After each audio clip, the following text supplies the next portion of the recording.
I overheard my father call me, the weak link, always sick. I canceled their house renovation transfer. When Mom called about the money, I said I'm too weak for financial matters. Now they live half-renovated, man. I never thought I'd be that person with the dramatic family fallout story. But here we are. Life comes at you fast, you know? 3 years of fighting this stupid autoimmune thing. 3 whole years of doctors, treatments, and trying to keep my head above water while my body basically declared war on itself. The whole time, I was busting my butt at this tech startup I'd joined right out of college. Turned out I had a knack for spotting market trends, and even through my worst flare-ups, I kept grinding. By year 2 of treatment, I'd moved up to senior analyst, and by year 3, I was heading my own division. Not too shabby for someone who sometimes couldn't get out of bed without wincing, right? Despite the distance, they're in Ohio, I'm in Seattle, I'd call my parents every Sunday. Dad would always ask the same questions. How's the treatment going? Are you taking care of yourself? Mom would chime in with her latest natural remedy she'd read about on Facebook. I'd smile through the phone, tell them I was hanging in there, and then quickly change the subject to their lives. Their split level from the 90s was falling apart, and they'd been saving for years to renovate. Dad's pension from the factory wasn't cutting it, and Mom's part-time gig at Target barely covered groceries. So when I got that fat year-end bonus after closing a massive deal, I knew exactly where it was going.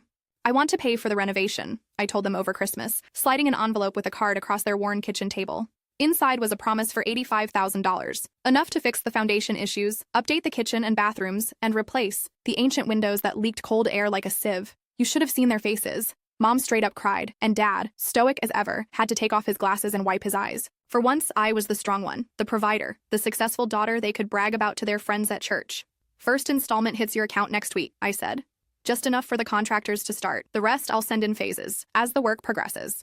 Fast forward to April. The treatments were finally working, and my doctor cleared me for non-essential travel. I decided to surprise my parents with a visit, see how the renovation was coming along. I grabbed a red-eye, rented a Jeep at the airport, and pulled into their driveway around 9 a.m.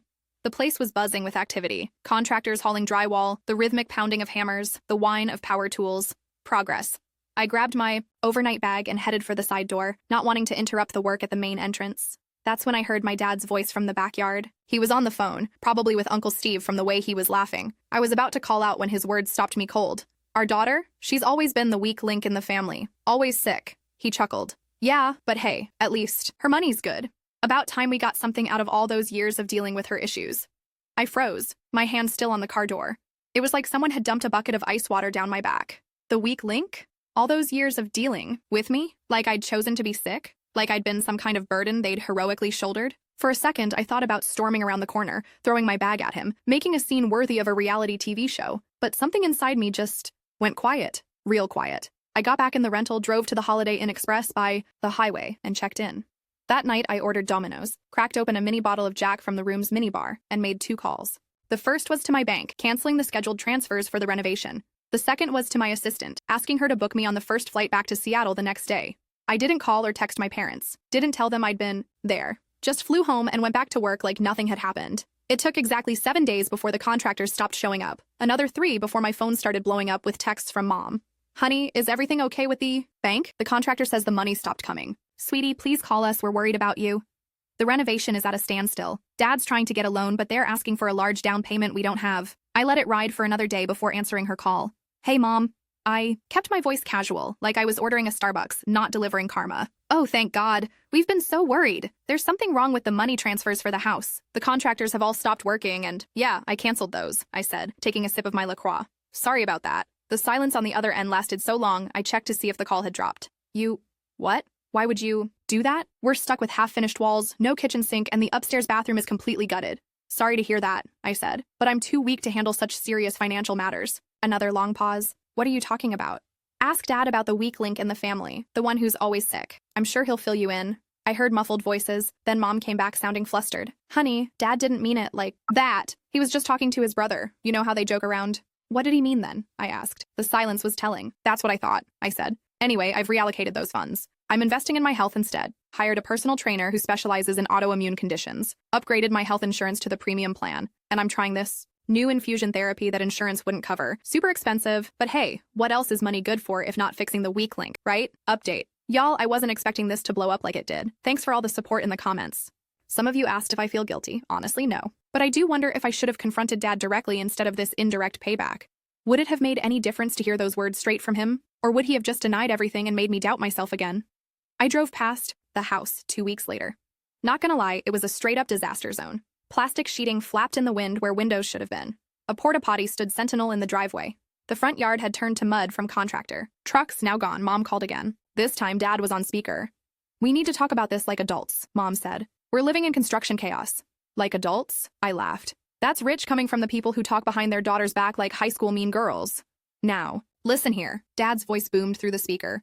"I said one stupid thing in a private conversation. You can't punish us like this over words." "Words?" I felt something snap inside.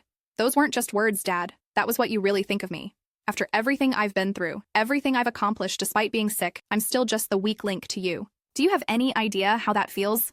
"We've always supported you," Mom cut in. "All those doctor appointments, all those medications. You did the bare minimum expected of parents," I shot back. "You don't get a medal for that." And the second I wasn't around, the truth came out. "So what now?" Dad asked, his voice unusually small. "You're just going to leave us with a half-demolished house?" "No," I said. "I'm going to leave you with a lesson. Sometimes the weak link is the critical one." I hung up and blocked their numbers. My best friend Jessie came over that night with a six-pack of Modelo and a sympathetic ear. We sat on my balcony, overlooking the Seattle skyline, the Space Needle lit up against the night sky. "You don't think you went too hard?" she asked, popping a lime into her beer bottle. "Maybe," I admitted. "But I'm so tired of being seen as this fragile thing that needs to be dealt with. I've been killing it at work, managing my health, building a life out here, and in his eyes, I'm still just a problem." "Parents can be trash sometimes," Jessie nodded. "My mom still introduces me as her unmarried daughter, like it's my defining characteristic." "The thing is," I said, watching the fairy lights drift across the dark water of Puget Sound, "I would have given them anything they needed. All I wanted was respect." "So what happens now?" I shrugged. "They figure it out. They're adults. Dad can take out a loan or they can live with half a house. Not my problem anymore." But of course it wasn't that simple. Nothing with family ever is. Update. I'm blown away by all your messages of support. So many of you have shared similar stories about parents who just couldn't see your worth. The question that keeps coming up in my DMs, will I ever speak to them again? That's the million-dollar question. My therapist says I need to decide what kind of relationship I want going forward, if any. Do I want to rebuild from scratch, or is this the hill our relationship dies on? A month passed. I threw myself into work, my new health regimen, and pretending. I didn't occasionally check my blocked messages folder to see if they'd tried to reach out. They had, dozens of texts and voicemails ranging from angry to pleading to guilt-tripping. I ignored them all until Aunt Carol called. She'd always been my favorite, Mom's sister who'd moved to Portland years ago and always sent me the coolest birthday gifts. "Your mom called me," she said without preamble when I picked up. "Says you've cut them off and left them with a construction disaster. What's the real story?" I told her everything. Dad's words, the canceled transfers, the confrontation. "Well, shit," she said when I finished. "That's why I loved Aunt Carol. No sugarcoating. Your dad always did have a knack for saying the worst possible thing." "So, you think I overreacted?" "Nope, didn't say that. Actions have consequences, and your dad's learning that the hard way." She paused. "But I also know he loves you, in his emotionally constipated way. Loving someone and respecting them aren't the same thing," I said. "True that," she agreed. "Listen, I'm not telling you what to do, just giving you some context. Your dad grew up with a father who called him worse than weak link on the daily. Doesn't excuse it, but might explain it." After we hung up, I sat on my couch staring out at the rain pattering against my windows, thinking about generational trauma and the words that shape us. The next day, I unblocked their numbers. No calls, just a text to Mom. "I'm coming to town. Next weekend. We can talk then." When I pulled into their driveway this time, there was no construction activity, just a house in limbo, half old, half new, all mess. Dad was in the garage, stubbornly trying to install cabinets by himself, a YouTube tutorial playing on his ancient iPad propped against a paint can. He looked up when my shadow fell across the floor. For a second, neither of us spoke. "You get my text?" I asked. "Your mother did," he said, setting down his drill. He looked older, the lines in his face deeper than I remembered. "I heard what you said about me," I said, not bothering with small talk, "that I'm the weak link, that you've been dealing with me." He looked down at his hands, grease-stained and calloused from factory work and now his DIY attempts. I said, "That," he admitted. "It was wrong. I waited for the but. The excuse, the justification. It didn't come. That's it. It was wrong?" He shrugged, a gesture so familiar it made my chest ache despite everything. "What else is there to say?" I screwed up, said something cruel about my kid because I was trying to sound tough to my brother. Oldest, stupidest move in the dad playbook. I leaned against the garage door frame. "Do you know what it's like to fight your own body every day? To push through? Pain just to do normal things? To wonder if you'll ever feel normal again?" "No," he said simply. "I don't." And then to hear that the person who's supposed to have your back no matter what thinks you're the family liability? He flinched. "I didn't mean—" "Yes, you did." I cut him off. "In that moment, you meant it. And that's what I can't get past. That in your unguarded moments, that's how you see me." Mom appeared in the doorway, connecting the garage to the house. Her eyes were red-rimmed, and she was wearing one of her old Target polo shirts even though it was Saturday. "We had to take out a second mortgage," she said without greeting. "Your father's dipping into his retirement fund. We found a handyman who'll work evenings and weekends for cash to finish the bathrooms at least." It was meant to make me feel guilty. I could see that. But all I felt was tired. I'm not giving you the money back, I said. We're not asking for it, Dad said, surprising me. You worked hard for that money. It's yours to do with as you please. Even if it means you're living like this? I gestured at the half-finished house. Even then, he nodded. I made a mistake. A big one. And mistakes have consequences. I looked at him. Really looked at him. Past the gruff exterior to the man who'd taught me to ride a bike, who'd worked overtime to pay for my first laptop, who'd driven me to college in his beat-up Ford F-150 and cried in the parking lot when he thought I couldn't see. I've been angry, I said finally. Really angry. You have every right to be, Mom said, joining us in the garage. We should have been your biggest cheerleaders. Instead, we failed you. I don't need cheerleaders, I said. I just need parents who see me for who I am, not as a problem to be solved or a weakness to be managed, but as a person who's fighting hard and winning despite the odds. Dad nodded slowly. I see that now. Seeing what you've done with your life out there in Seattle, the company, the apartment, handling your health on your own terms. You're the strongest one of us all. I wasn't ready to forgive yet. Maybe I never would be, not completely. But I was ready to start having honest conversations. I have a proposal, I said. I'm not funding the renovation. That ship has sailed. But I'll help you find a reputable contractor who can work with your budget. And I'll come back for a week this summer to help with whatever needs doing. It wasn't everything they wanted. It wasn't everything I wanted either, but it was a start. Update. It's been 6 months since everything went down, and I wanted to give y'all a final update. Many of you asked if my relationship with my parents would ever recover. The honest answer?